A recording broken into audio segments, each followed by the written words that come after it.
Ya, Pak.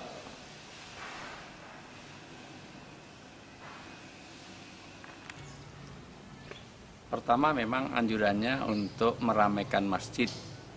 Tetapi sesuatu itu menjadikan berbeda ketika keadaannya berbeda. Bahkan nanti keadaan darurat membolehkan yang terlarang. Jangankan kok hanya mengejar sunnah. Untuk sesuatu yang dilarang saja boleh dilakukan. Misalnya saya tidak boleh mencium wanita yang bukan muhrim. Tetapi kalau kondisinya memang dia pingsan, nggak ada orang lain yang bisa menolong, maka saya boleh bantuan pernapasan. Walaupun nanti kondisi darurat juga ditentukan oleh kadarnya. Betul-betul pingsan apa enggak? Ada orang lain yang bisa nolong lain yang sejenis dengan dia enggak? Artinya jangan batuk-batuk langsung ditawari dengan bantuan pernapasan. Entang-entang cantik langsung bantuan pernapasan. Begitu tua langsung pakai sedotan, kan boleh juga. Artinya kondisi Ramadan kalau masih ada wabah corona, maka ada udzur syar'i untuk pelaksanaannya. Misalnya sholat Jumat, sholat tarawih, sholat berjamaah itu boleh dilakukan di rumah kalau ada udzur syar'i. Udzur syar'i menurut Ibnu Qudamah ada dua. Satu karena takut, dua karena sakit. Takut ada tiga. Satu takut untuk dirinya, yaitu dirinya dalam keadaan bahaya karena ada penyakit, ada apa. Dua, takut karena harta, yaitu kalau ditinggal rumah itu akan ada perampokan, ada tidak aman.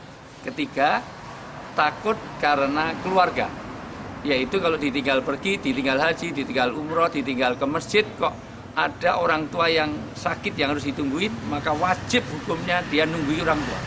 Maka yang haji saja suruh menunda. Kenapa? Padahal itu kewajiban. Artinya ada udzur syar'inya. Jadi selama Ramadan, kalau masih ada wabah corona, dan kita berdoa mudah-mudahan semuanya Allah mahfadna, mudah-mudahan Allah lindungi kita dan jaga kita sudah terbebas dari corona, maka boleh kita lakukan di rumah. Dan fatwanya sudah ada tidak hanya di dalam negeri, bahkan di luar negeri. Di fatwa di Mekah, Madinah oleh Grand Sheikh Al-Azhar, fatwanya sama, bahwa ada kebolehan kita melaksanakan ibadah itu di rumah karena kondisinya kondisi darurat. Sekali lagi, kondisi darurat itu membolehkan yang terlarang. Jangankan kok mengejar sunnah, jangan sampai nanti kita mengejar satu manfaat tapi ada madaratnya. Maka nanti ada kaidah berikutnya, menolak bahaya itu didahulukan daripada mengambil manfaat. Menolak yang mudarat itu didahulukan daripada mengambil manfaat. Contoh mudah, misalnya ada kebakaran di masjid, ada jam dinding. Kita itu menyelamatkan jam dinding karena apa? Karena sayang mubazir. Tapi kalau dengan menyelamatkan itu terancam jiwa kita, jangan. Biarkan itu bukan mubazir karena itu. Sama dengan kita ke masjid. Ke masjid ini sebetulnya larangannya bukan ke masjidnya, berkumpulnya. Karena berkumpul itu menjadikan carrier kita, atau kita mungkin kita berpikir kita sehat, nggak apa-apa. Tapi jangan-jangan kita membawa carrier terhadap virus corona. Nggak apa-apa kalau seandainya cuman yang berhubungan dengan kita, berinteraksi juga sehat. Bagaimana kalau yang berinteraksi dengan kita dalam keadaan sakit, maka kita menjadi penyebab bagi orang lain. Maka orang yang jelas ada bahaya dia datang ke sana, itu tulku bi'aitikum ila tahluka. Dia menyerumuskan dirinya dalam kebinasaan, dan itu dilarang menurut surat Al-Baqarah. Bahkan di dalam surat Al-Isra dikatakan wala taqtulu anfusakum. Jangan kamu membunuh dirimu sendiri. Artinya apa? Kalau jelas ada bahaya di masjid, jelas ada serigala, maka jangan kamu dekati ke masjid, karena itu sebenarnya perbuatan yang walaupun itu masjid dan ini sholat 5 waktu, tapi kalau itu ada bahaya, wajib hukumnya adorur yuzal. setiap kemadharatan, setiap yang bahaya harus dihindari. Maka orang sakit harus berobat. Kita beragama itu ada beberapa prinsip.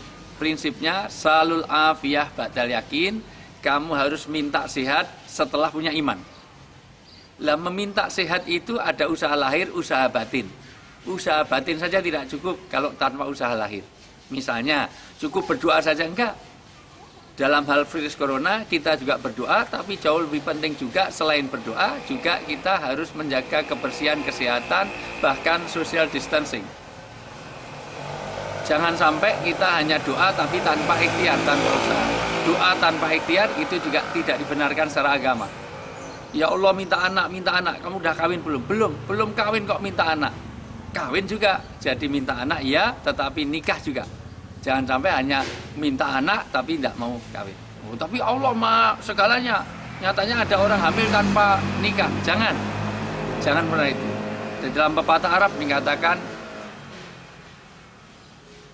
tarjun najata walam tasluk masalikaha innas safinata lam tajri alal yabasi. Kalau ada orang pengen menempuh satu kesuksesan kebahagiaan tetapi jalan yang sunatullahnya tidak ditempuh, maka sesungguhnya dia telah menunggu kapal yang berlayar di daratan yang kering. Sama dengan orang bebas dari penyakit tetapi dia tidak menghindari kerumunan, maka sesungguhnya dia membunuh dirinya sendiri dan dia menjerumuskan dalam kebinasaan.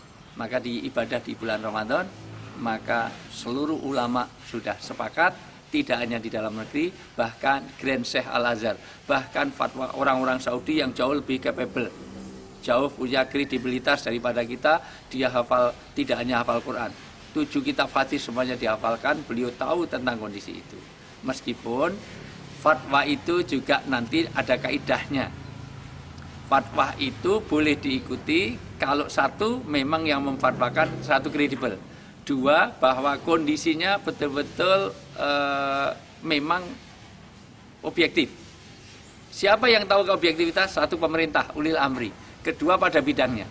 Kalau ini harus dari pihak kedokteran, farmakologi, dari pihak siapalah yang epidemiologi atau siapapun yang punya kompeten terhadap ini. Tidak bisa semua orang memberikan ketentuan ini darurat apa tidak. Dalam hal corona semuanya sudah sepakat, ibadah di rumah, kerja di rumah, dalam rangka apa? Yadullah ma'al jamaah. Insya Allah kita bisa asal ada kebersamaan. Jangan kita egois, kita merasa wah saya hanya takut kepada Allah. Keliru. Kalau Anda ada harimau yang galak, Anda mendekati dia hanya takut kepada Allah, Anda berarti Anda nggak tahu iman. Umar bin Khattab radhiyallahu an mengatakan ketika mengirim satu kaum ke satu tempat, dikatakan itu ada epidemik, ada penyakit menular. Maka kalau gitu saya pindahkan ke tempat lain.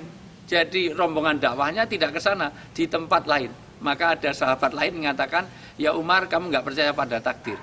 Kalau waktunya mati dimanapun juga mati, sedang syuting mati ada, kameramen mati ada, semua orang mati bisa.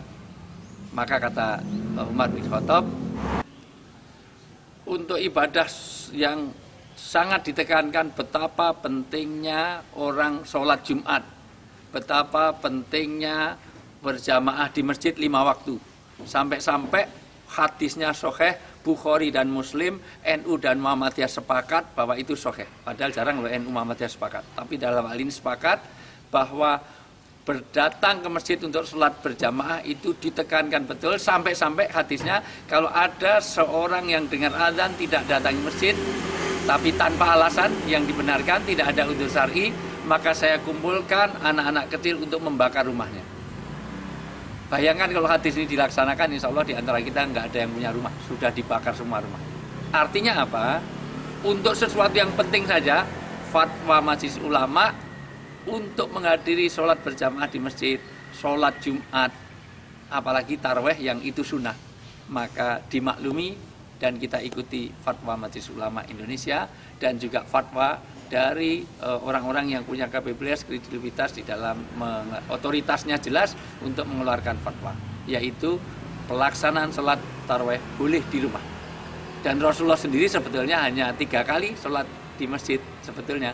Hari ketiga sudah tidak ke masjid, semua sahabat menunggu. Apa kata Rasulullah, apa sabda Rasulullah? Saya sengaja tadi malam tidak datang, kenapa? karena saya takut ini menjadi sesuatu yang wajib. Artinya Rasulullah juga pernah mencontohkan tarawehnya di rumah. Maka sholat taraweh boleh dilakukan di rumah. Apalagi itu hanya sekedar sunnah. Sesuatu yang sunnah muakkadah, sunnah yang ditekankan tentang jamaah di masjid saja, itu boleh ditinggalkan untuk dilakukan di rumah. Bahkan sholat Jumat yang betul-betul dianjurkan seluruh ulama, seluruh madhab, itu sepakat saja bisa untuk dilakukan di rumah dan ditutup. Dan alhamdulillah masjid saya mempelopori, jangan sampai masjid menjadi biang, tidak menjadi pelopor. Masjid saya alhamdulillah sudah menutup lockdown sudah seminggu yang lalu. Artinya apa? Ini harus ada usaha bersama karena ini bagian dari jihad kita. Di dalam riwayat dikatakan wabah ini tidak hanya terjadi di saat ini. Di zaman Rasulullah juga pernah terjadi, ada penyakit ain, ada penyakit taun, ada penyakit kista, ada penyakit beberapa yang itu bisa menular. Maka Rasulullah mengatakan sederhana, hadisnya sahih, yang di luar tidak boleh masuk, yang di dalam tidak boleh keluar, supaya tidak ada penularan. Maka dari hadis ini jelas siapa yang memang ada terjangkit, dia harus dikarantina. Dalam keadaan wabah ini, maka kita harus perangi bersama. Yadullah ma'al jamaah, Allah akan memberikan keberkahan, pertolongan bersama, kebersamaan di antara kita. Jangan kita merasa pemberani, merasa egois lagi. Selama ada wabah, kita beribadahnya di rumah, bukan untuk menjaga diri kita saja. Kaidah agamanya, la darur wa la diror. Jangan kamu kena bahaya, tapi juga jangan jadi penyebab bahaya bagi orang lain. Karena cukup dosa besar Anda ingin mendapatkan manfaat tetapi mengorbankan diri Anda, atau menjadi korban, atau menjadikan penyebab korban orang lain.